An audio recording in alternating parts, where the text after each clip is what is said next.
Ce n'est qu'après l'Audi qu'il me vint l'idée que je pourrais bien devenir après tout un acteur décisif sur notre scène politique. Alors naquit la première étincelle de la haute ambition.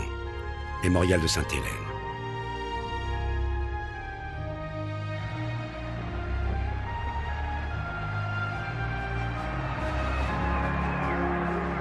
Le 5 mai 1796, Bonaparte entre dans Milan à la tête de ses troupes. Toute la ville est là pour acclamer le général victorieux qui les a libérés du joug autrichien. Mais plus qu'un vainqueur, Bonaparte se veut un libérateur qui va prendre en main le destin de l'Italie.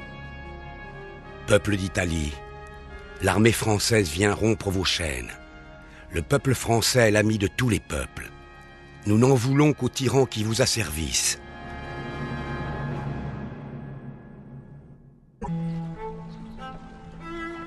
L'armée autrichienne qui a reçu des renforts constitue encore une menace réelle. Bonaparte va la poursuivre en lui assénant une série de coups violents, pour finir, en janvier 1797, par la bataille de Rivoli, qui durera 3 jours.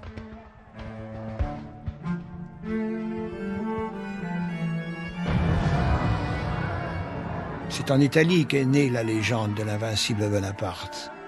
Il s'est révélé un incomparable chef de guerre pendant cette campagne, mais il a aussi fait preuve d'un remarquable talent pour vanter ses mérites et promouvoir son image.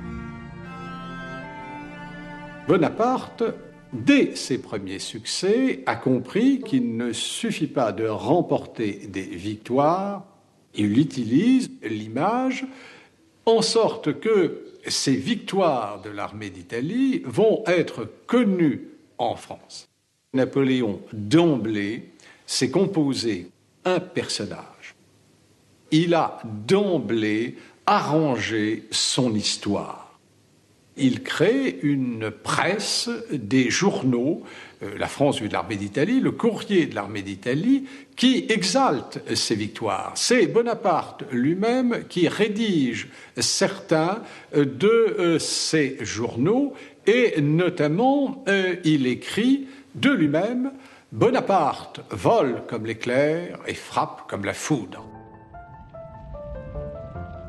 Malheureusement pour les Italiens, Bonaparte ne se contentera pas de les libérer des Autrichiens, il va aussi les débarrasser de quelques-unes de leurs plus prestigieuses œuvres d'art. Pour satisfaire l'avidité du Directoire, il fait acheminer vers la France des chefs-d'œuvre du Titien, de Raphaël, du Caravage, jusqu'au célèbre quadrige de la place Saint-Marc. Tout ça trouvera place au tout nouveau musée du Louvre. La mise en coupe réglée de l'Italie n'est toutefois pas la seule occupation de Bonaparte. Il a continué à poursuivre les Autrichiens et 2 mois après la bataille de Rivoli, les voilà repoussés de l'autre côté des Alpes.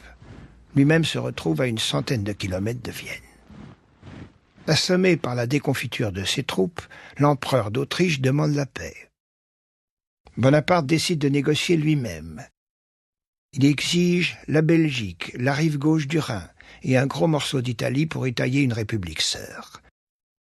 Les Autrichiens atterrés font traîner les choses. Napoléon était un être colérique, parfois avec des réactions physiques très violentes.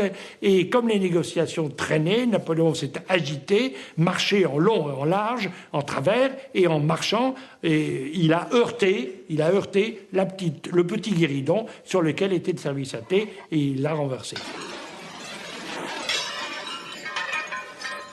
Voyez, telle sera votre monarchie autrichienne avant 3 mois. Je vous le promets. Mémorial de Sainte-Hélène. Et il obtient ce qu'il a exigé, ayant négocié seul, sans instruction de Paris. Il a vu que son intelligence, ses capacités étaient bien au-delà du militaire. Non seulement il est devenu un grand général, mais il est devenu un futur chef d'État possible. Et tout le monde s'en rend compte, non seulement en Italie, mais en France.